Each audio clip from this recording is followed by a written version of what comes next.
নমস্কার সকলকে। সকাল সকাল আমরা চারজনেই উঠে পড়েছি আজ।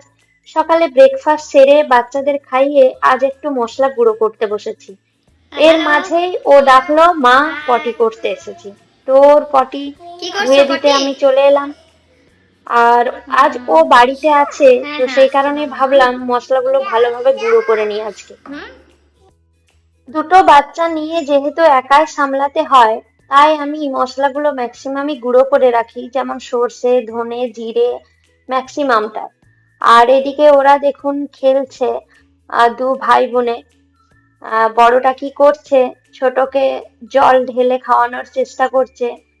তো বাবা ওর আছে এখানে, আমি দুজনকে কখনোই একা রাখি না, সবসময় ওদের কাছে কেউ থাকে। না হলে কি দুজনেই যেহেতু বাচ্চা, কিছু না কিছু অঘটন ঘটে যেতে পারে।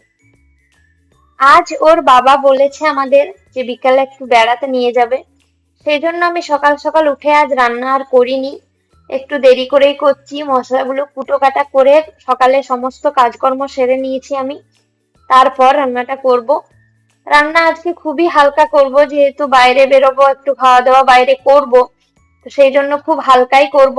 ছেলেদের জন্য তো বাড়িতে ডাল আমার রেগুলার হয়ই, ওরা ডাল ভাত খায়, তো সেটার জন্য ডাল আমাকে বসাতেই হয়। আর সাথে ও অনেকদিন থেকেই মাছে সর্ষে খাবে বলছে, তো আজকেই ভাবছি সেটা বানাবো। মাছগুলো এখানে ভেজে নেব।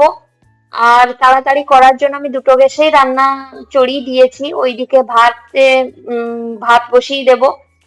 তার জন্য জল গরম হতে দিয়ে দিয়েছি। আর চাল দিয়ে দেবো, একটু ভাবছি আলু করব, আলু ভাতে। আর একটু ডাল করব অড়হরে মুসুরি দিয়ে। আর মাছের সর্ষে করব, আর সাথে পাঁপড় ভাজা ভাবছি করব, দেখি দেখা যাক। তো এখানে মাছটা আমি ভাজছিলাম, আর ওইদিকে আমি দেখুন হাঁড়িতে চালে আর আলুতে বসিয়ে দিলাম। ওর বাবারও যেহেতু অফিসের কাজের চাপ থাকে, আমারও দুটো বাচ্চা রয়েছে, সেই জন্য আমাদের কিন্তু খুব একটা বাইরে বেরোনো এখন আর হয় না। তাই ওর বাবা বলল, আজকে আমি অফিস যাচ্ছি না, বাড়িতেই যেটুকু কাজ আছে করে নেব। চলো আজকে বিকেলে একটু আমরা সবাই মিলে বেরিয়ে আসি। তো বৃষ্টি যদি না আসে, সব যদি ঠিকঠাক থাকে, ভাবছি বিকেলে আজকে বেড়াতে বেরোবো। চলুন, মাছগুলো ভাজা কমপ্লিট। এবার আমি কালো জিরে ফোড়ন দিয়ে দিয়েছি তেলের মধ্যে, তারপর পেঁয়াজগুলো লাল লাল করে একটু ভেজে নিয়েছি। সাথে দিলাম আমি একটু আদা বাটা, একটু রসুন বাটা এবং একটা গোটা টমেটো, ভালোভাবে কষিয়ে নিলাম। আর যে আমি সর্ষেগুলো গুঁড়ো করে রেখেছি, সেই সর্ষেগুলো ভালোভাবে পেস্ট বানিয়ে নিলাম একটু গরম জল দিয়ে, এবং সেটা দিয়ে ভালোভাবে আমি জল দিয়ে দিলাম। তারপর ভেজে রাখা মাছগুলো এই ঝোলের মধ্যে দিয়ে দিয়ে আমি ঢেকে রাখবো। মেয়ে আমার ঝাল খায় না, তাই ওর জন্য আমি আলাদা করে মাছটা তুলে রাখলাম, আর আমাদের জন্য লঙ্কা দিয়ে পরে আমি ঢাকাটা দিয়ে দিলাম। তারপর আজ একটু দেরি করেই উঠেছি, সেই কারণে কাজ এখনো অনেক বাকি, ঝাড়ু টাড়ু এসব হয়ে গেছে। ভাবছিলাম ঘরটা আজকে মুছবো কিনা, তো ঘরটা চলুন মুছে নেবো ভাবছি। আর এদিকে মেয়ের অবস্থা দেখুন, মেয়ে কিন্তু মাছের মাথা খেতে বসে গেছে। ওর কিন্তু দুপুরে ভাত খাওয়ার সময় একটি মাছ চায়, আর মাছ যখন আমি ভাজবো তখন একটি মাছ চায়। তো মাছ ভাজা ও খাচ্ছে। চলুন আমি ঘরটা এই সুযোগে মুছে নিই। ঘরটা মুছে নেওয়ার পর ওদেরকে স্নান করিয়ে, নিজে স্নান করে একটু পুজো করে তারপরে আমি খাওয়া দাওয়া, ওদের জন্য খাবার দাবার বাড়বো। ডালটা ছকা বাকি ছিল, ডালটা আমি ছকে নিলাম। এরপর ওদের খাবার বেড়ে দিয়েছি আমি। বড়োর জন্য আলু ভাতে ডাল ভাত আর মাছ দিয়েছি, ওর বাবাকেও তাই দিয়েছি, ডাল ভাত একটু আলু ভাতে আর মাছ। আর ছোটটার জন্য ডাল ভাত একসাথে আমি মেরে নিই ছাঁকনি দিয়ে, তারপর ওই লিকুইড অংশটা ওকে আমি খাওয়াই। কারণ ছোট যেহেতু, ওকে তো এখন এত কিছু দেওয়া যায় না। তো সেই কারণে আমি ডাল ভাতটাই এখন আস্তে আস্তে দিয়ে ওকে অভ্যাস করছি। আর একটু ঘরের গাওয়া ঘি ওদেরকে দিয়ে দিলাম। বাস খাওয়া দাওয়া করে ওদেরকে আমি এবারে ঘুম পাড়িয়ে দেবো। খাওয়া দাওয়া করে ঘুমিয়ে নিয়েছে, এবারে ঘুমিয়ে নিয়ে ওরা কিন্তু উঠে পড়েছে, দেখতেই পাচ্ছেন, উঠে খেলাধুলো করছে। তো অবস্থা খুবই খারাপ, কারণ বাইরের ওয়েদারও খুবই খারাপ। বৃষ্টি আবার আসছে।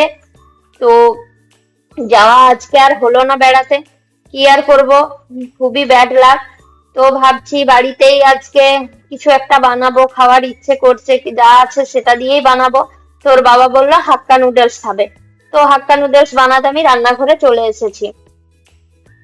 বাড়িতে যা ছিল, বাড়িতে একটু বাঁধাকপি ছিল, তো সেটা একটু দিলাম, একটু ক্যাপসিকাম ছিল সেটাও একটু দিলাম, একটু পেঁয়াজ কুচি দিলাম, গাজর আজকে আর ছিল না তাই কি করব।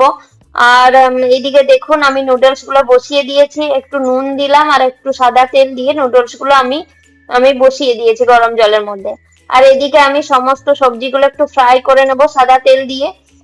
সবজি বলতে আমার কাছে বাঁধাকপি, ক্যাপসিকাম আর পেঁয়াজ রয়েছে, সেগুলো দিয়েই আমি ফ্রাই করে নিলাম। আর এটা ভেজ বানাবো না, নন ভেজ বানাবো, তাই আমি দুটো ডিমও দেবো এর সাথে। তো ভালোভাবে এগুলো ভাজা হয়ে যাওয়ার পর আমি এগুলোকে কিন্তু তুলে নেবো আস্তে আস্তে। তো একটু ঢাকা দিয়ে দেবো, তার সাথে একটু নুন দিয়ে দিলাম। তো এরপরে আমি ঢাকা দিয়ে দেবো। মোটামুটি সেদ্ধ হয়ে এসেছে হালকা হাক্কা নুডলস এর সমস্ত সবজিগুলো কিন্তু একদমই ভাজা ভাজা হবে না, একদম ফ্রাই হবে না, হালকা একটু ফ্রাই হবে। তো সেই জন্য মোটামুটি ফ্রাই হয়ে গেছে, আমি এর সাথে একটু গোলমরিচ গুঁড়োও দিয়ে দিলাম। আর আপনার স্বাদ মতো আপনি নুন দিয়ে দেবেন। তারপর মোটামুটি ফ্রাই হয়ে যাওয়ার পর আমি তুলে নিলাম এইগুলো। এরপর আমি ডিমটা ফ্রাই করে নেব। তো বাড়িতে আমার বেশি ডিম ছিল না, দুটোই ডিম ছিল, তো সেই দুটো দিয়েই আমি মোটামুটি যেটুকু হয় সেটাই করে নিলাম। ডিম দুটোর উপরেও কিন্তু একটু নুন আর একটু গোলমরিচ গুঁড়ো ছড়িয়ে দেবেন, তাহলে টেস্টটা খুব ভালো হয়। তো ডিমটা আমি ঝুরি ঝুরি করে ভেজে নিলাম। তো ঝুরি ঝুরি করে ভেজে নেওয়ার পর এটাও আমি তুলে নিলাম। এইদিকে আমার কিন্তু নুডলসটা হয়ে গেছে সেদ্ধ, নুডলসটা আমি কিন্তু ছেঁকে নিলাম। আর এইদিকে আমি হালকা ছোট ছোট করে কুচি কুচি করে নিয়েছি আমি রসুন গুলো। সেই রসুন গুলো দিলাম, একটু আদা কুচি দিলাম, এবং তারপর আমি চাউমিন গুলো দিয়ে দিলাম। চাউমিন গুলো দিয়ে দেওয়ার পর আমি টস করতে থাকবো, যাতে একসাথে জড়িয়ে না যায়। এবং তারপর ভাজা যা জিনিসগুলো আমার ছিল, সবজি টবজি ডিম তা সমস্ত কিছু দিয়ে আমি আস্তে আস্তে টস করতে থাকবো। আর সাথে কিন্তু তেমন কিছু আমি কিন্তু এর মধ্যে কোনো সস টস সেভাবে ইউজ করি না, আমার এটাই খেতে ভালো লাগে। সয়া সস একটু আমি হালকা মতো দিই টেস্টটা পাওয়ার জন্য, গোলমরিচ গুঁড়ো দিই আর নুন দিই আর সয়া সস, বাস। আর আমি কিন্তু কিছু দিই না এর সাথে। অনেকে কিন্তু চিলি সস টমেটো সস দিয়ে করেন, তো তা যাদের যেমন টেস্ট লাগে তারা সেভাবে করবেন, আমি এভাবেই করি, আমার মেয়েও এটাই কিন্তু খায়। তো আমি মেয়ের জন্য তুলে রেখে দিলাম, আর একটু কাঁচা লঙ্কা আমি এর মধ্যে দিয়ে দিলাম আমাদের জন্য। তো চাউমিন আমরা সকলে মিলে খেলাম। এরপর আমার ওয়াশিং মেশিনে কাচা হয়ে গেছে, ওয়াশিং মেশিনে আমি কাচতে দিয়েছিলাম, তো এগুলো আমি মেলবো এবার। তো চলুন সবগুলো আস্তে আস্তে আমি মেলে। আজকে অনেকগুলো জামা কাপড়ই ছিল। তো এটা হলো আমাদের ব্যালকনি, এখানেই আমি সমস্ত জামা কাপড়গুলো মেলি।